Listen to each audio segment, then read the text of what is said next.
मान्यवर श्री सूर्य प्रताप शाही जी, साधक भाइयों और बहनों, आज सवेरे के सत्र में मैं थोड़ी देरी से आया था। मैं जिस समय आया तो वातावरण शांत था, प्रकृति में निस्तब्धता थी और केवल एक ही स्वर थोड़ा बंद ओम ये सब जगह पर गूंज रहा था। मेरे बैठे बैठे ओम का वह स्वर बढ़ता गया, उसकी आवाज तेज होती गई और ऐसा लग रहा था कि मानो उस ओम ने सारी दिशाओं को व्याप्त कर लिया है और उसके अतिरिक्त कोई ध्वनि नहीं है। भाइयों और बहनों, मुझे लगा कि वो समय आने वाला है। 22 जनवरी का बार बार जिक्र हो रहा है। इस बार हम आप सबके घर आएंगे। पिछली बार आए थे तो आपसे कहा था कि राम जन्मभूमि के लिए समर्पण दीजिए। 12.5 करोड़ घरों में गए थे, माने 65 करोड़ हिंदू, और उस 65 करोड़ हिंदू समाज ने उतनी उदारता से धन दिया कि यह विशाल मंदिर बनना ये सहज हो गया।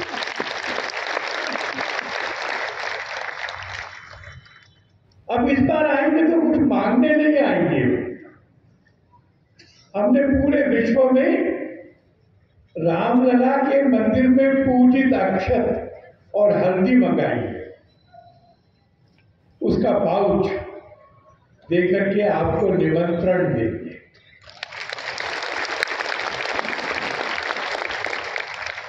और वो निमंत्रण ये होगा कि 22 जनवरी को रामलला एक 5 वर्ष के बालक की छवि में अपने जन्म स्थान पर बने गर्भगृह में विराजमान होंगे। हम सबकी श्रद्धा उनमें प्राण प्रतिष्ठित करेगी, उनका पूजन होगा।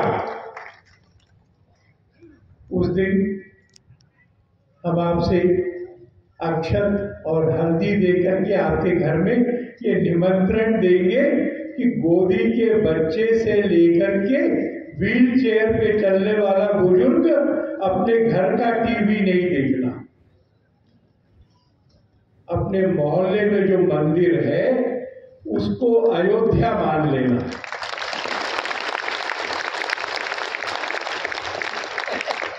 वहां की एलईडी स्क्रीन पर यह दृश्य देखना है।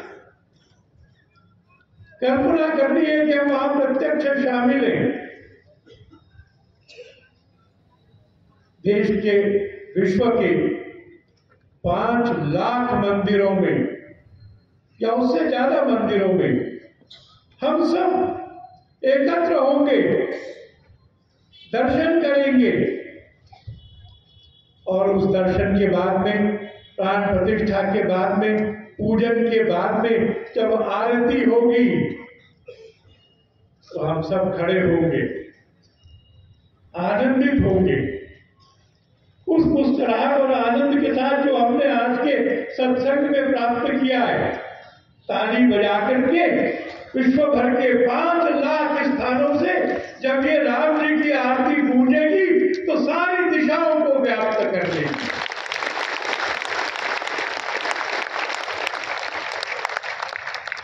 आज सवेरे भी गुरुदेव ने कहा और मैं विश्वास करता हूं कि यह शताब्दी, यह विश्व में हिंदुओं की शताब्दी है। राम जी का मंदिर केवल एक और मंदिर बनने के लिए नहीं है, वो तो हम सबके हृदय में भी एक मंदिर हो। और हम राम जी को स्मरण करेंगे, हम स्मरण करेंगे कि जब केवल राम जी के पैर छूने जा रहे थे तो राम जी खड़े हो गए थे। राम जी ने अपने दोनों हाथ फैला दिए थे। केवट को कहा कि आओ गले मिलो। और उस समय विनय पत्रिका में तुलसीदास जी ने केवट से एक प्रश्न करवाया है। केवट संकोच में एक कदम पीछे हटे और कहा, प्रभु मेरी जाति। और प्रभु का उत्तर है, स्वामी प्रसाद मौर्य तो बात करते हैं जो समुद्र ने कहा था, प्रभु का उत्तर है, केवट मैं जातियों में छोटा बड़ा नहीं मानता, मैं तो केवल एक प्रेम का रिश्ता मानता हूं। और संकोच में खड़े केवट को दोनों हाथों से आगे लेकर के प्रभु ने प्रगाढ़ आलिंगन में भर लिया और दोनों के आंखों से नेत्र से जल बह रहा था। यह जो समरसता है, यह जो प्रत्येक व्यक्ति के हृदय में राम जी को देखना है, छोटे बड़े के सब भेदों को विगलित करके सामर्थ्यशाली एक समरस हिंदू समाज यह इस मंदिर से खड़ा होगा। प्रभु स्वयं गए थे अहिल्या के आश्रम में, समाज ने अपमान दिया, समाज ने उपेक्षा दी, समाज ने अहिल्या को पत्थर के जैसा हो जाने के लिए विवश किया। उस सूने आश्रम में राम स्वयं गए, राम ने स्पर्श किया, उनकी गरिमा को लौटाया, घोषणा की कि इनकी गलती नहीं है, इंद्र की गलती है। तो ऐसा भारत बनेगा जिसमें महिलाओं को उनका सम्मान और गरिमा ये दोबारा से सुरक्षित होगी। और केवल एक बिंदु और, राम जी बाहर आए शरभंग ऋषि के आश्रम से, पूछा ये कौन सा ढेर है, छोटा पहाड़ जैसा दिखता है। ऋषियों ने कहा कि आप सब जानते हैं, पर पूछा है तो बताता हूं, ये पहाड़ी नहीं है, ये ऋषियों की हड्डियों के ढेर है। निशाचर हमला करते, यज्ञों का विध्वंस करते, मारकर खा जाते, हड्डियां फेंकते हैं। तब राम ने दाई भुजा उठाकर प्रण किया था, मैं इस संपूर्ण धरती को आतंकवाद से विहीन कर दूंगा, निशिचरहीन करो मही। और राम जी का ये मंदिर भी विश्व के लोगों को कहेगा कि उठो, खड़े हो, संगठित हो। किसी भी रूप में आतंकवाद आता है, चाहे वो जिहाद की विचारधारा में आता है, चाहे नक्सलवाद का रूप लेकर आता है, पर जो भी कानून का शासन नहीं मानता, जो भी सभ्य नहीं है, जो भी हमले को, हिंसा को, हत्या को, बलात्कार को उचित मानता है, उस विचारधारा और शक्तियों का मुकाबला करके ये संपूर्ण मनुष्य जाति, ये एक परिवार है। इस संपूर्ण मनुष्य जाति को आर्य बनाना यह हमारा संकल्प है। और इसलिए भारत ये राम जी के आदर्शों को जिए, समरस हो, संपन्न हो, दुख दैन्य से मुक्त हो, संस्कारित हो।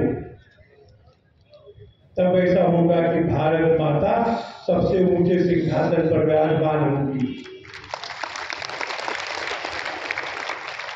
तब ऐसा होगा कि भारत विश्व गुरु होगा। और जब भारत विश्व गुरु होगा तो लोगों को मालूम पड़ेगा कि शांति का, सुख का, आनंद का मार्ग कौन सा है।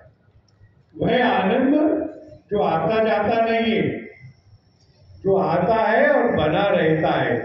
ऐसे सुख के लिए, ऐसे शांति के लिए, ऐसे आनंद के लिए, इसके विश्व के प्रसार के लिए, हिंदुओं की शताब्दी के लिए और अपना जो दायित्व है मानवता के प्रति, उसको पूरा करने के लिए ये सारा संकल्प और तप हो रहा है। मुझे यहाँ आके लगा कि थोड़ा मैंने गलती करी। ये ऐसा स्थान नहीं था जिसमें मुझे आधे दिन के लिए आना चाहिए था, मुझे पूरे समय रहना चाहिए था।